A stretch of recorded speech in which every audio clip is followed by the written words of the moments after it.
Los latinos somos un popurrí, somos negros, somos indios, somos blancos, pero también somos de descendencia asiática. Mírenme, look around, it won't be hard to find us bailando, cantando, en las iglesias, en los negocios, en español y en inglés. These are the important stories that may not have been taught in school, but I'm about to educate you, so sit down, check it. My people have traversed through rocky lands, cloudy skies, angry seas, exclusionary acts across the country. To be here sin pena, sin vergüenza, con orgullo de progresar en las Américas. Y también tenemos mucho sabor, as I call it, that salvaje mindset, that dopeness. We've outlived hate, oppressive ideologies and regimes. We've thrived despite the obstacles and doubters. Wherever we may be, there is a Barrio Chino. When you see us, come in, have a seat, let's eat, let's talk. We feel just as comfortable breaking bread over un churrasco or un chow mein. Mi nombre es Armando. I'm a chef, author, a speaker, a businessman, but I'm most honored to be el hijo de Armando y Blanca. Pero today in Barrio Chino, I'm gonna be your guide. Síganme los lindos, and gente fea, y'all welcome too. In recent decades, there has been notable immigration from Asian Latin American communities to the United States. Hundreds of thousands of people of Asian Latin American origin now reside in the U.S. The 2000 U.S. Census recorded casi 120,000 Hispanic or Latino Americans identifying as being of Asian race alone, with this number growing in subsequent estimates. Ese es un montón. Saludos and welcome to Barrio Chino, embracing the Doble Cultura. I'm your host, Armando, and join us as we embark on a journey exploring the cultural vibrancy of the Latin Asian community. On this episode, I get to sit down with Chef Raymond Li and uncover his journey of redemption and his culinary mastery, but also the work ethic and discipline it takes to operate on that high level, all while embracing the flavors of Latin Asian culture. So I was reading up on you. First, I saw an article, Top Miami Chefs, and then it had your story that you did some time and you overcame it and you're one of the top. But then I saw that you were Chinese, Cuban, Colombian. Yeah. Let's start from the beginning. How did that happen? Well, the Chinese, Cuban, Colombian. My mom's Colombian. My father's Cuban, Chinese. Y habla español. Claro que sí. There you go. Bro. So you're proud to be Latino. Absolutely. Mhm. That's what makes me. Yeah. You know? Tell me about your upbringing, though. Did you grow up with both cultures? I kind of did, but more on the Latin side, you know? Yeah, but you're always correcting me when I call it chorizo chino, you call it lap chow, right? Whatever. Lechon, yeah. So you know what? He's actually right. Yeah. You're actually right. I did grow up heavy on the Chinese Yeah, side. I say tamal chino, you're like, you give me the real name, and I'm like, Oh my guy, yeah. Yeah, see? Yeah. So I did grow up on a lot of Chinese stuff, you know. ingredients. Yes, my family, my father's side, my grandpa was Chinese. All that side were all restaurateurs and chefs. Yeah. And little did I know, I have family members that were dim sum chefs for the emperor in China back in the day. Because where my family's from is Toisan, which is in Guangdong, southern, probably from where your family's from. No, they are from there. But my dad is gonna want to get to know you because you know more about that than I should know. My dad, somos de aquí, somos de allá, tu abuelo, and you're saying everything my dad is telling me. So check this out. So what happened was, 2018, I landed in the restaurant, Palmar, modern Chinese restaurant. Never would I thought I was gonna cook Chinese food. Never would I thought I was gonna be a chef. The kitchen saved my life. And Why did it save your life? it gave me refuge. It gave me a place where I felt accepted and I could be myself. And it gave You're going too fast. So hold on. You're growing up. Miami style. You're Miami style. You're growing up Latino because you're Cuban Colombian, con sangre china. But you have the subtle ingredients just like us. We're Nicaragüense, but we grew up con las tradiciones y la comida china, but not really the cultura china. Las tradiciones porque eran los abuelos que eran chinos, right? Yep. So now that was a part of you. Did you identify as being Chinese, Cuban, Colombian as a child? Because you grew up in Miami. So honestly, as a child, the Chinese side, people have tried to bully me growing up because I was Chinese because of the last name. They'll be like, wait, you're like Latino, like you don't look Chinese. Yeah. You know what I mean? And I didn't embrace it as much as I do nowadays. Okay, so at what age did you start embracing it? I think like 10 years, like when I was 23. Same here. Growing up, because Asians, I never want to talk victimized. Yeah, like I'm not about that we shit. ain't Yeah. We're not victims. But I think growing up was always the way people looked at Chinese people, and that Yeah. kind of affected me a little bit. And I'm cool enough to say it. Same thing with you, right? Yep. So that's growing up. Talk to, if you don't mind talking, like I read about your time that you did, a little setback in prison. Can you talk about that? Uh, A little bit. I mean, growing up, I like nice things. Unfortunately, I had the wrong influences around me, and basically, I got caught up in the streets. And I went to jail for something that that had really nothing to do with what I was really doing Yeah. at the moment. Yeah. It was more of someone pulled out a gun on Yeah. me. I was drunk. I thought I could take matters into my own hands. I did a drive-by shooting, Yeah. and gratefully, I didn't kill nobody. I How old were you? was 20. So now, when people go through an experience like that in life, they either go for the negative and for the positive. So from what I've been reading about you, you turn that into a positive. How were you strong enough to say, I don't want to go that route? What was a reality check? I mean, a lot of my friends were either doing big time or were dead or just caught up deep. And then during this time, I didn't know how and what I was in. You know what I mean? I was on probation and I just did a drive-by shooting with 24 people showing up to court. Gratefully, we were able to get a lawyer. And through there, I was able to not get the time that they wanted to give me, I guess. Yeah. And I was given a second chance at life. How much of that was driven by fear? What's that? Your fear of going back to that again? Oh, yeah, a lot of it. The last Because thing some people don't have that fear. No, you have and like they- the statistic. Yeah, It's like yeah. 70-something% go back. And like when I was leaving the jail to go I was getting shipped to prison, I had the COs telling me like, oh, you'll be back. Yeah. You know what I mean? Like Yeah. wishing bad upon me. Yeah. And I'll never forget that day that I told them I would never F them. fucking be here. And Yeah. I told them that. Yeah. And you know what's funny? The other day, I did an event for the correctional officers. Oh, yeah, I saw that. Yeah, I saw It's that. funny, huh? Yeah. Full circle coming complete. Now, when you went through the last question I'll ask you on that is, when you went through that time, did you feel you let your parents down? Absolutely. Because I know you, Absolutely, you and I are a lot alike in the way we care about our families. I absolutely felt that I let my parents down, and I left myself down most Yes. of the time. Yeah. And then that's why I took matters into my own hands, and I told in a different way, not shooting. And I told myself, I am responsible for my mistake. Yep. So I'm responsible to fix it. And what did I do? It was tough, man. I was suicidal. Yeah. People don't know about that. That's not on articles or nothing. You're the first to hear it. Yeah. I was suicidal. I had to go see mental health counselors Yeah. because at that time my mom was about to die from liver disease. Yep. And I have the F's on my record. No one wants to give me a job. And I would look down and be like, from my dad's apartment, the 9th floor, and I would look and be like, what if I jump? What happens? Yeah. And I would cry. Yeah. And I had to get help. Yeah. And if I didn't get this help, shout out to Esmeralda Glunglass, I love you, wherever you are. If I didn't get this help, I wouldn't change the way I think. Yeah. And then What were you doing before you went into prison for work? Hustling. I was working at a clothing store and I'll sell drugs from there. So fast forward, post prison, it's not like you were like, I want to be a chef. It was probably the only place that would take you, right? Yeah. That's where I found the refuge. Yeah. Like where it gave me a job, and it was actually cleaning tables first. I didn't start as a chef or a cook. You had humility because Yes. before you were selling, you were doing your thing, and now you went to doing tables. But everybody can say they're in the cooking business. A lot of people can say they're in the cooking business, but you're really good at what you do. So talk to me about that journey, how you got good. I mean, yeah, like I tell people, everybody says they cook. Yeah. My mom cooks. Yeah. My dad cooks. My grandma cooks. My son could cook. You know? Yeah. It's just, what do you define cooking? You know? I basically said, I wanna go into a world that I never seen in my life.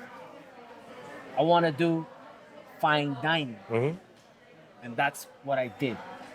And I got into it not for the money. Yeah. Okay. And It's art. never. You love the art. It was the art, and it was a way for me to creatively express myself. You work. We need to create ourselves. And you We work need to for some of the best top restaurants. What has made you good? You're not answering that.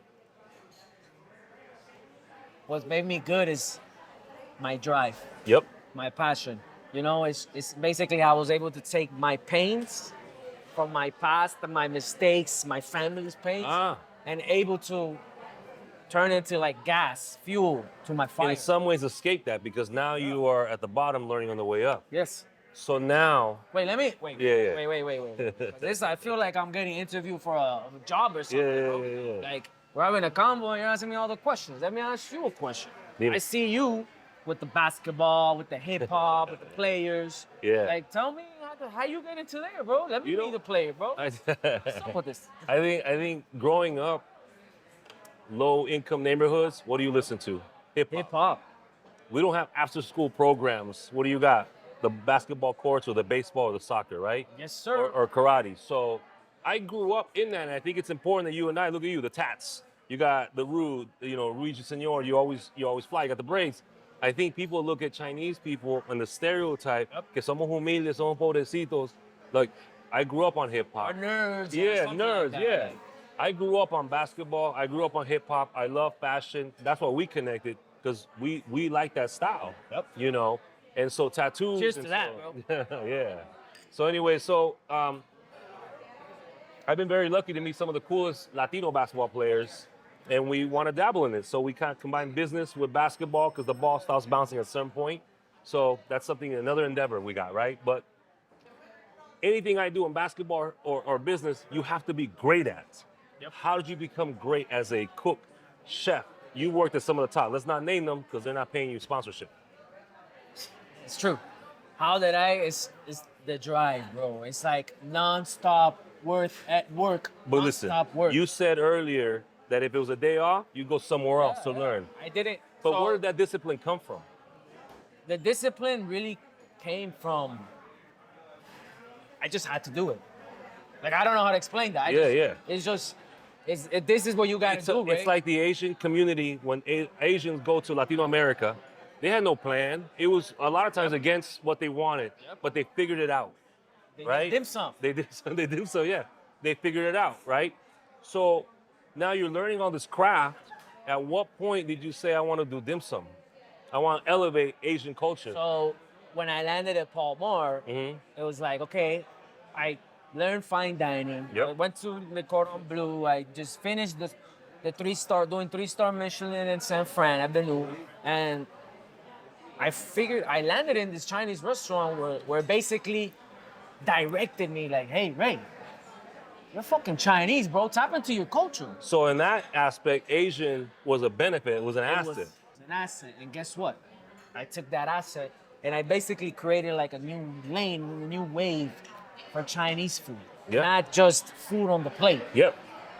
You know? Yeah, no, I like this. So you turn the Asianness into an asset. Aquí está bien. So then, why did you choose with dim sum? So, my family comes from that, and it's like. So you start doing research. And really, yeah, it's from my dad, and like, And when I landed there, I had to really research. Gracias. I went to Le Cordon Bleu. I was doing modern Spanish, Italian food, you know what I mean? But I grew up tasting Chinese food. Exacto. It was a step ahead. Like I don't like the word fusion because that's usually a non-Asian Latino chef trying to combine flavors. Stuff. Yeah. Oh. All you did was tap into our history. All I did, exactly, bro. Tap into our history and then tap into what I was doing at the moment. Yeah. And I mixed it. Uh-huh. And I was like, you know what? Fried rice. I'm about to present a fried rice that's never been seen before. Mm-hmm. And that's what I did, you know what I mean? And like there's a guy from where you're from, San Fran, I don't know if you heard. Branded Jew, Mr. Jews, 1-star Michelin.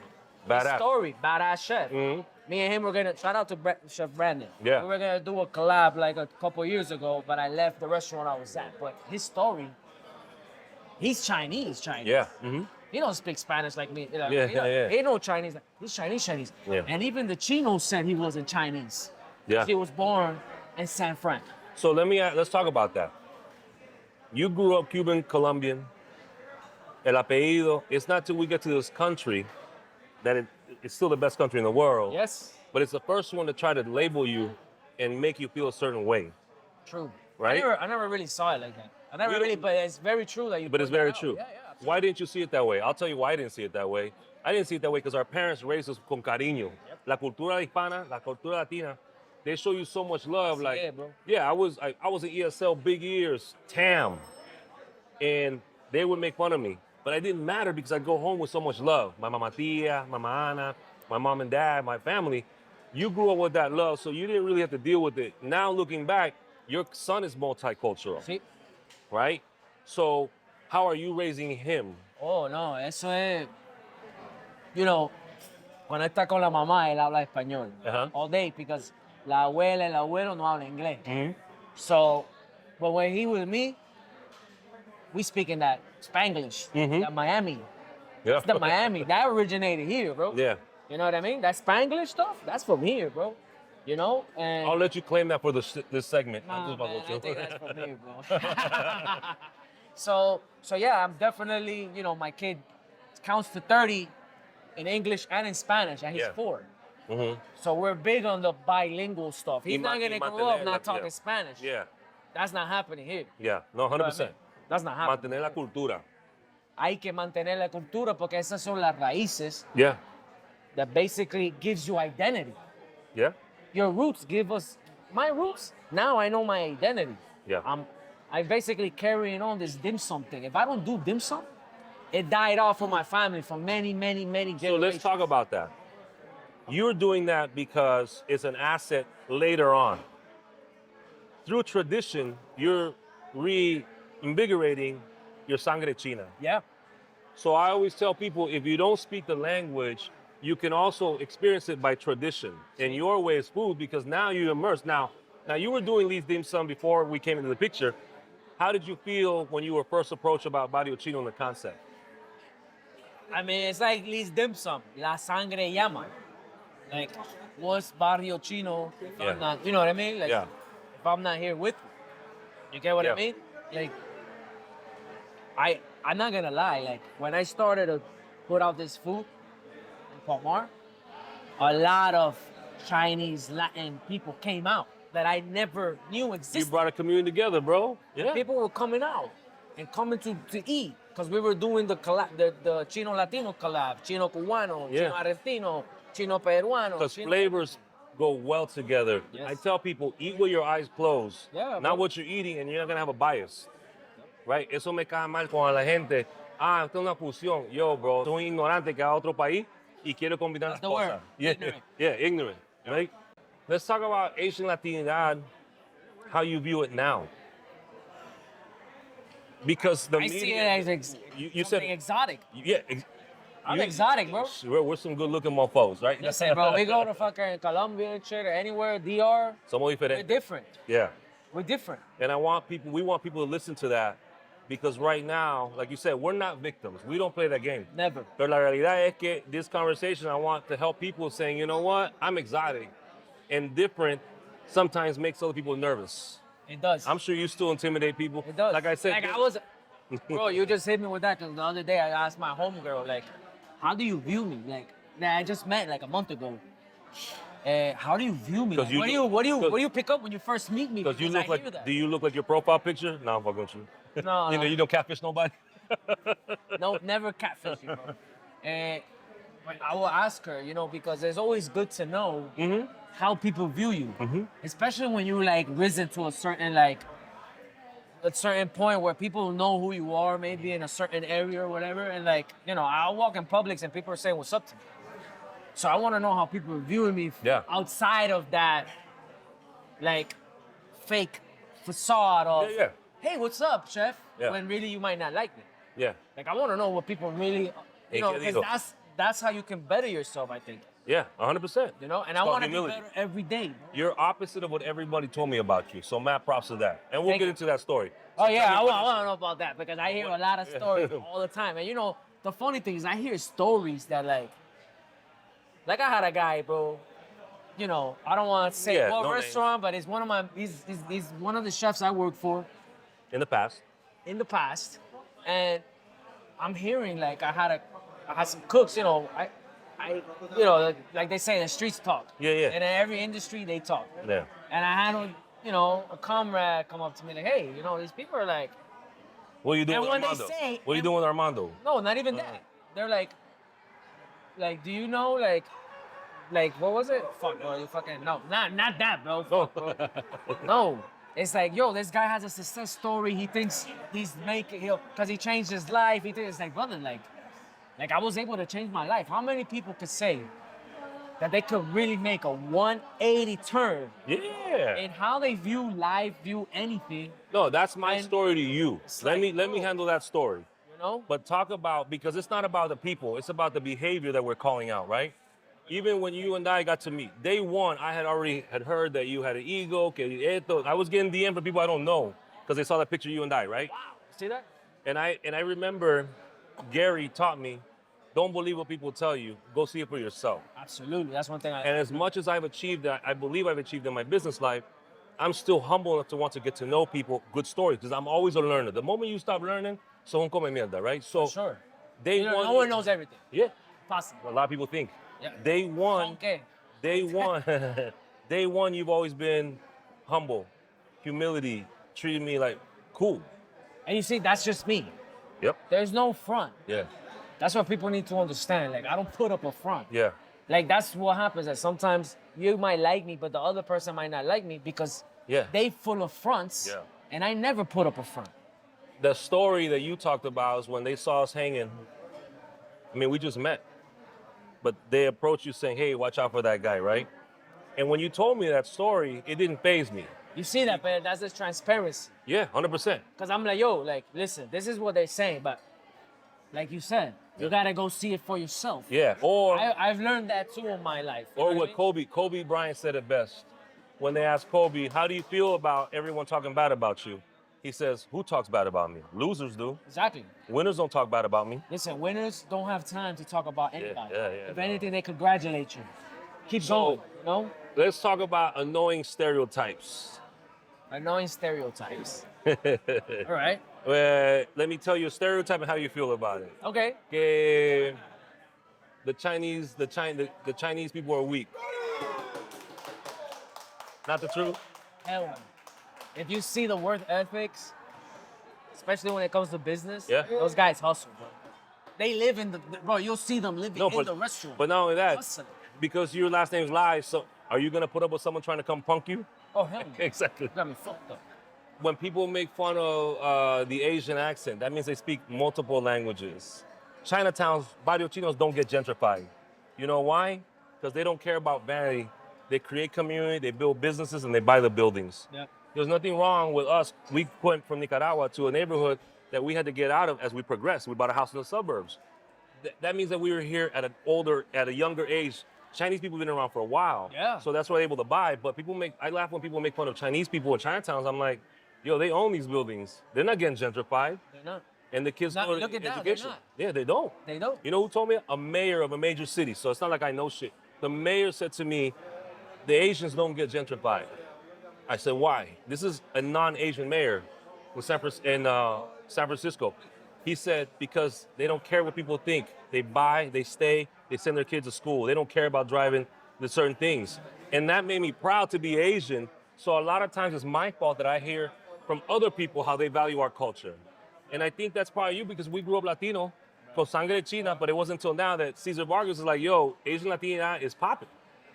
Bro, we've been popping. La Yeah. cosa es que la gente piensa que los chinos están comiendo Yeah. dogs and cats, and it's like, bro, like if you go, I bet we go to the Amazons, Yeah.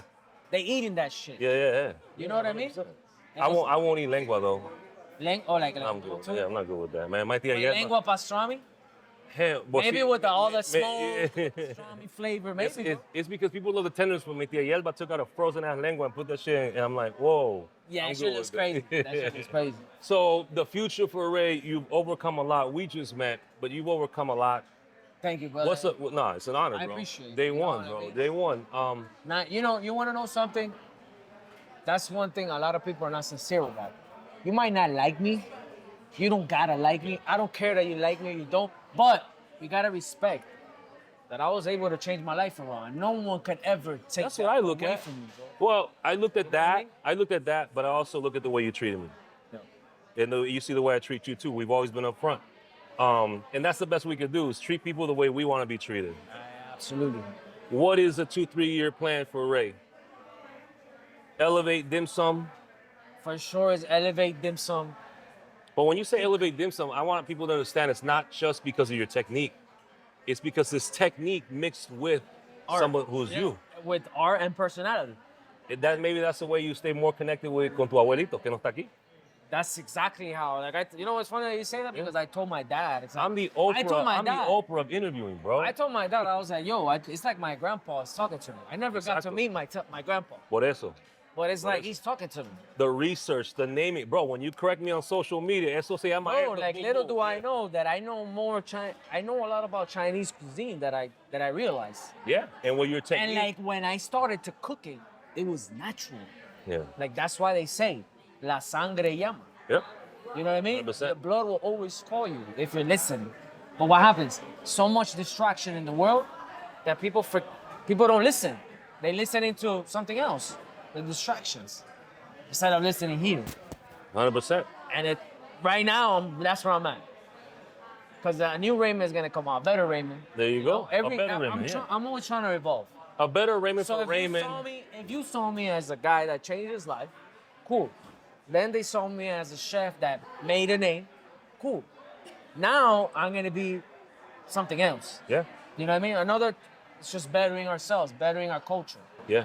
It's all for the culture, bro. It's for the culture. It's to make your parents happy because you put their weight on your shoulders. Have to. And also for your son. Yep. Shout out, bro. Shout out to Liam Lee. As you can tell, lo vamos a caer. But the call to action is que hay que entender que you got to get back up and keep on moving forward. No estamos diciendo que lo feo no existe, but we're choosing to show the beautiful that does exist.